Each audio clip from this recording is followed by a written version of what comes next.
Salam alaikum. Donc, on va faire la correction de la partie physique nucléaire, toujours sujet 2014, session de rattrapage. Eh bien, première question, c'est donner la composition du noyau. La composition du noyau, c'est-à-dire le nombre de protons et le nombre de neutrons. Eh bien, vous avez 43 protons, 43, c'est le numéro atomique, 43 protons et 56 neutrons, 99 nucléons, moins 43 protons, le reste c'est des neutrons. Le nucléide le plus stable est celui dont l'énergie de liaison par nucléon, j'ai mis nucléide, par nucléon, est la plus grande. Donc, il suffit de la calculer.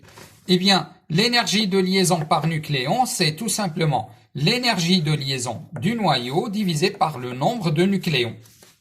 Donc, ici, c'est 99 et ici, c'est tout simplement 97. Eh bien, vous faites ça et vous trouvez le résultat.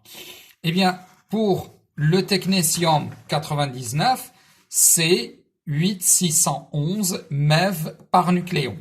Pour le technétium 97, c'est 8,621 MeV par nucléon. On en déduit que c'est le noyau technétium 97 qui est tout simplement le plus stable. Maintenant, on vous dit donner l'équation de la désintégration qui permet de passer du molybdène au technétium. Donc, le technétium lui-même vient de la désintégration du molybdène. Le molybdène, c'est MO4299. Eh bien, ça donne du technétium plus un électron. Donc, il s'agit bien d'une désintégration bêta-. Après, on vous dit vérifier la valeur de lambda. Lambda étant la constante de désintégration. Eh bien, nous savons que la constante de désintégration est liée à la demi-vie par la relation lambda égale ln2 sur T1,5. Donc, il suffit de convertir T1,5 en secondes et on obtient la valeur de lambda. Maintenant, on vous dit donner le nombre de nucléons, enfin le nombre de noyaux dans l'état initial, à T égale à 0. Nous savons que A, qui est l'activité, donc est égal lambda fois N, d'où A0 égale lambda N0. Donc N0, c'est A0 sur lambda. Vous avez A0, vous avez calculé déjà lambda, vous vérifiez sa valeur, vous obtenez le nombre de noyaux. Maintenant, on vous dit déterminer la date T.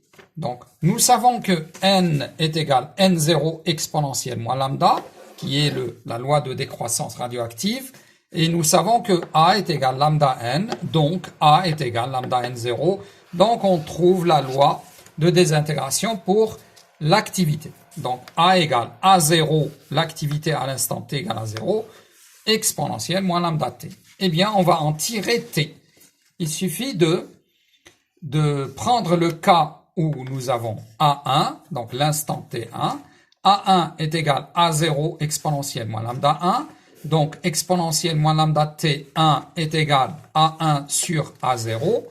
Comme c'est moins ici, je vais inverser et inverser. Donc, ça va me donner exponentielle lambda T1 égale A0 sur A1 au lieu de A1 sur A0.